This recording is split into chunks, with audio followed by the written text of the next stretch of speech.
အားလုံးပဲမင်္ဂလာပါ23ကြိမ်အတွက်ကဏ္ဍတစ်ခွက်ပြမယ်ပေါ့ပရိတ်တစ်လုံးပြမယ်ကဏ္ဍတော့3ခွက်ပေါ့ထိုင်းရောက်နေတော့ထိုင်းမှာနေတော့ကလင်နာလည်းဝယ်လို့မရအောင်ထိုင်းရောက်သွားတော့2020မှာ5ပရိတ်လို့ထွက်နေဦးမှာ5ပရိတ်လို့ထွက်တယ်မတူဘေးနှစ်ကိုလာမယ်ကဏ္ဍပေါ့အမှ23မှာလည်းနေဦးမှာ5ပရိတ်လို့ထွက်တယ်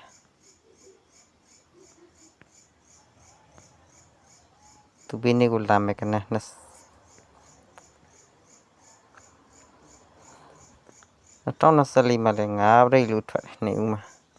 သူဘေးနှစ်ကိုလာမယ်ကဏ္ဍပထမကပ်မှာ2020နဲ့မှာ5ပရိတ်လို့ကြာပြီးရတဲ့အဲ့နှစ်ထဲမှာကို3လုံးဆင်ကိုထိတ်ကိုခါဆိုပြီးတော့ဆင်ပါတယ်ကိုရှင်းလာတော့မသိဘူးကိုထိတ်ကိုခါလို့ဆင်းပါတယ်ဆင်းသွားပြီးတာနဲ့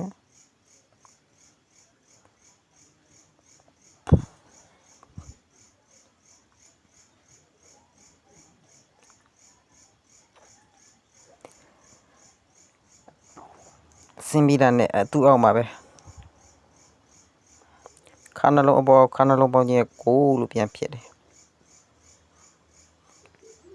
ဖြစ်ပြီးတာနဲ့အမှ5ပရိတ်ဆိုတဲ့ကဏ္ဍတစ်ခွက်ထွက်တယ်ပေါ့5ပရိတ်ဆိုတဲ့ကဏ္ဍတစ်ခွက်ထွက်တယ်9ဆိုပြီး5ပရိတ်ထွက်တယ်2023မှာလည်းနေဦးမှာ5ပရိတ်လို့ထွက်တယ်ထွက်ပြီးတာနဲ့သူဘေးနှစ်2024အတွက်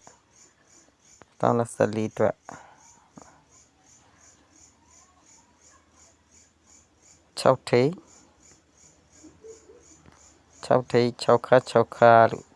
ဖြစ်ပြီးတာနဲ့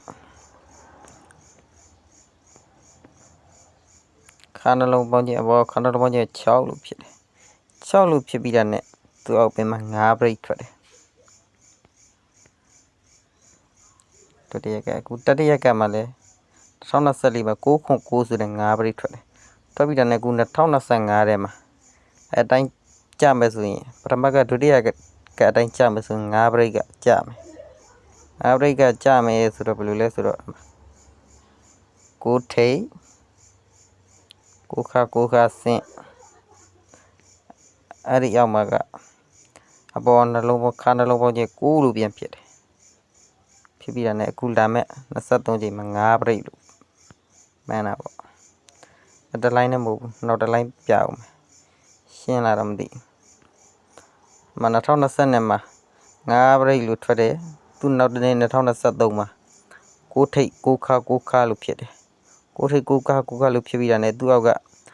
နှလုံးပေါင်းတာအပေါ်နှလုံးခါနှလုံးခုပေါင်းခြင်းက9လို့ပြန်ဖြစ်ပြီးတာနဲ့အမှ5ပရိတ်9ဆိုတဲ့5ပရိတ်အမှဒုတိယက2023မှာနေဦးမှာ5ပရိတ်လို့ထွက်ပြီးတာနဲ့အဲ့နှစ်ထဲ2023မှာ5ပရိတ်ထွက်ပြီးတာနဲ့2024အတွက်နှစ်ထဲမှာ6ထိတ်6ခါလို့ဆင့်ပြီးတာနဲ့အဲ့ဒီလိုဆင့်ပြီးတာနဲ့အောက်ကခါနှလုံးပေါင်းခြင်းအပေါ်ခါနှလုံးပေါင်းခြင်း6လို့ပြန်ဖြစ်တာနဲ့843ဆိုတဲ့5ပရိတ်ထွက်တယ်ခု2024မှာ9ဆိုတဲ့5ပရိတ်ထွက်ထားတယ်နေဦးမှာအဲကြောင့်မလို့ခု2025အတွက်ကအတိုင်းပြီးမယ်ဆိုရင်မှာ9ထိတ်9ခါလို့ကြားတယ်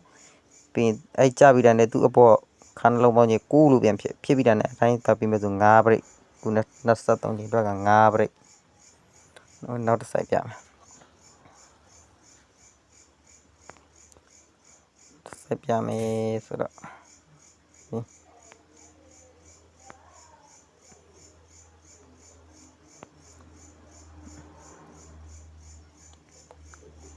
ဒီမှာလည်းအဲ့လိုပဲ2020မှာ9နှစ်ဦးမှာ5ပရိတ်ကြတယ်5ပရိတ်ကြတာနဲ့အမှ10ပိတ်ကတော့အထိုင်ပိုင်ဒီလိုက်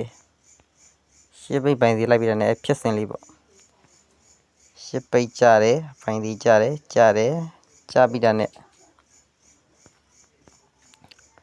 သူ့အောက်ခ ခါသုံးလုံးအထောင်ပေါင်းခြင်း9လို့ပြန်ဖြစ်တယ်ဖြစ်ပြီးတာနဲ့ပရိ9လို့ရိုက်တယ်သူကဟုတ်ပါအပရိ9ကနေဇောင်းထိုးပြီးတော့နောက်2023နဲ့မှလည်း9လို့ပြန်ဖြစ်တယ်နော်ဟုတ်ပြီဒုတိယကတ်ကိုသွားလိုက်ရအောင်ဒုတိယကတ်ကဒီ2023နေဦးမှာလည်း9ပြိတ်လူကြနေဦးမှာ9ပြိတ်လူကြတယ်ကြပြီးတာနဲ့အဲ့ဒီတည်းမှာ10ပိတ်ပိုင်းဒီရိုက်တယ်ဒီမှာ4.8ဆိုတဲ့10ပိတ်ကပိုင်းဒီရိုက်တယ်ဟုတ်ပြီကြိုက်ပြန်နဲ့သူ့အောင်3လုံးပေါင်းချင်း9လို့ဖြစ်မှာခါ3လုံးအထောင်ပေါင်းချင်း9လို့ဖြစ်မှာအမှ9လို့ဖြစ်ပြီးတယ်ဖြစ်ပြီးတာနဲ့သူ့အောက်ဘက်မှာက9ပြိတ်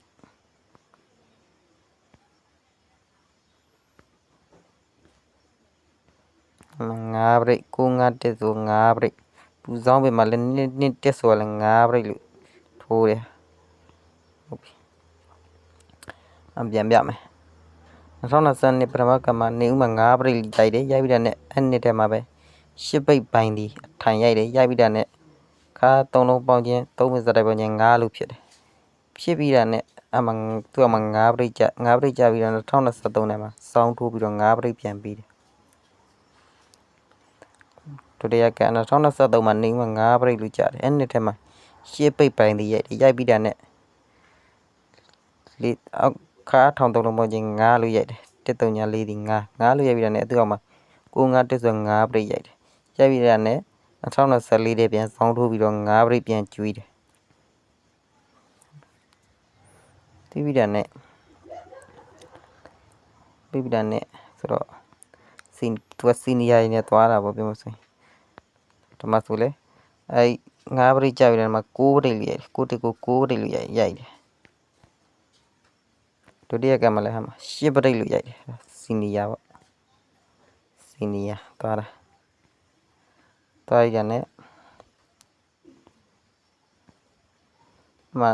တဲ့မှာနောက်တစ်နှစ်ပေါ့ဒီ2024ထဲမှာ116ဆိုတဲ့10ပြိတ်ပြန်ရိုက်တယ်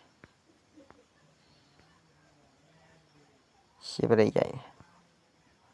ဒုတိယကမှလည်းဒီမှာဆို6ပြိတ်လို့ပြန်ရိုက်ပြီးတယ်ဒီ2025ထဲမှာ6ပြိတ်လို့ပြန်ရိုက်တယ်စီနီယာတွေသွားတာပေါ့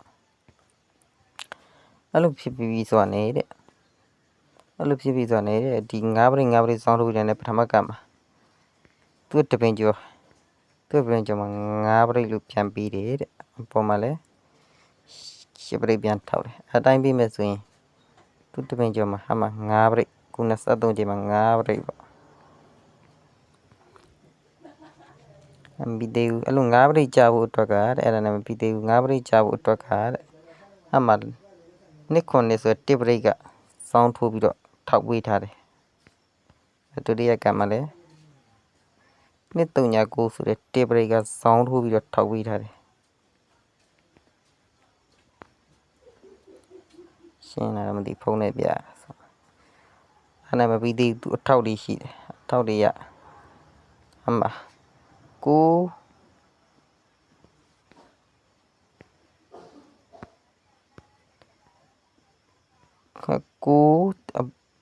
ဒီ6လုံးပေါင်းခြင်းပေါ့9နှစ်ဆိုတဲ့6လုံးပေါင်းခြင်းကနှစ်လို့ပြန်ဖြစ်တယ်ဖြစ်ပြီးတာနဲ့အဲ့ဒီနှစ်လို့ဖြစ်တဲ့သူ့ရဲ့ဘေးမှာနှစ်လို့ဖြစ်တဲ့သူ့ရဲ့ဘေးမှာအဲ့9ပြိတ်ကထွက်တာအဲ့ဘေးမှာ9ပြိတ်ကထွက်တာရှင်းလားမသိဒုတိယကလည်းအတိုင်းပဲအဲ့ဒီဘေးမှာပေါ့6လုံးပေါင်းခြင်း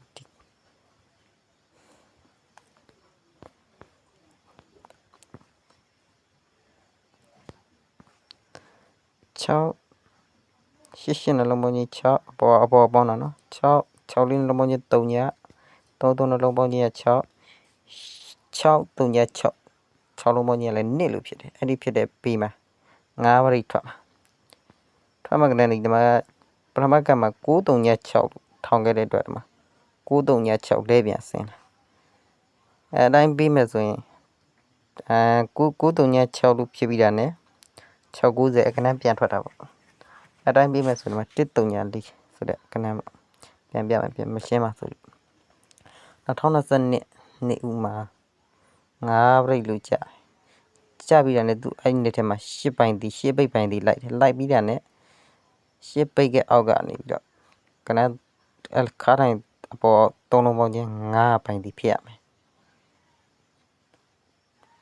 9တုံညချောင်း9ဖြစ်တယ်10ပိတ်ကြပြီးတိုင်းလည်း9မဖြစ်ရင်အစိုက်ကမဖြစ်ဘူး9ဖြစ်မှာခါ3လုံးပေါင်းချင်း9ဖြစ်မှာအစိုက်ကလာတာ9တုံည6ဆိုတဲ့9တုံည6ဆိုတဲ့3လုံးပေါင်းချင်း9လို့ဖြစ်ပြီးတာနဲ့သူ့အမှာ9ပြိတ်လိုက်ပြီးတာနဲ့ဒီဘက်နှစ်ထဲကိုလည်း9တုံည6 9ပြိတ်ပဲပြန်စောင်းထိုးအ618အောက်မှာလည်း9ပြိတ်ပြန်ကြတယ်ဒီမှာဒုတိယကမှာကျတော့ဒုတိယကမှာနေဦးမှာ2023မှာ9ပြိတ်ကြအမှာ10ပိတ်လိုက်ပြီးတဲ့နဲ့1တုံည4ဆိုတဲ့9ပြိတ်ကြ1တုံည4ဆိုခါ13လုံးပေါင်းချင်း9လို့ဖြစ်ပြီးတာနဲ့သူ့အောက်မှာ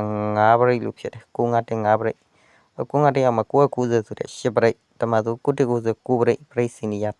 ထောက်ဝီထားတယ်ထောက်ပြီးတဲ့ပထမကမှာ68လို့ကြ9ပြိတ်ကြပြီး9တုံည6လို့ကြပြီးတာနဲ့ဒီဘက်နှစ်ထဲမှာတပင်ကျော်မှာပေါ့690ဆိုတဲ့9ပြိတ်ဆင်းတယ်ပေါ့အခုနဲ့တမလည်း9 5ဆိုတဲ့9ပြိတ်ကြပြီးတာနှစ်တက်ဆိုတဲ့9ပြိတ်ဆောင်လို့ဆင်းတယ်သူတပင်ကျော်မှာကူပွဲနဲ့73ချိန်မှာ9ပြိတ်လို့မှန်းထားတယ်အထောက်တည်းရမှာ1ပြိတ်ကထောက်တယ်690ကြာဖို့အတွက်ဒါမှ2 390 1ပြိတ်ကထောက်ပြီးထားတယ်ကြာမှလာပေါ့နော်ကန်တရားနဲ့လည်းစိုင်းတာပေါ့3လုံးဆိုတာတော့1ပြိတ်ကအပေါ်မှာ1ပြိတ်ကအပေါ်ကအပေါ်ကနန်း6လုံးပေါင်းခြင်းကနှစ်လူပိုင်ဒီဖြစ်ပြီးတာနဲ့နှစ်လူပိုင်ဒီဖြစ်ပြီးတာနဲ့သူဘေးနှစ်မှာ9ပြိတ်ကြတယ်ဒုတိယကမှလည်း2 390 1ပြိတ်ကအပေါ်ကနန်း6လုံးပေါင်းခြင်းနှစ်လူပိုင်ဒီဖြစ်တယ်6 3 6 3နှစ်လူဖြစ်ပြီးတာအပေးမှာ9ပြိတ်ကြရမယ်တဲ့အဲဒါကြောင့်မလို့ကနန်းလေးစိုင်းနေဆိုတော့ကောင်းပါတယ်ကနန်းလေးကပြီးတာမပြီးတာတော့သူကန်တရားပေါ့ကျွန်တော်ရှစ်လေးတော့လည်းမွေးနေပြီးတယ်အဲ့ကောင်လည်းမထွက်သေးဘူး1 4 10နောက်က8 4 3ရယ်6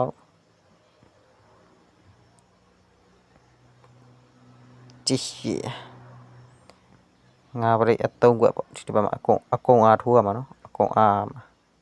ခဏလေး3ကွက်ပါပြခြင်းလို့ကလင်တာလည်းမရှိဘူးပေါက်ကြပါစေ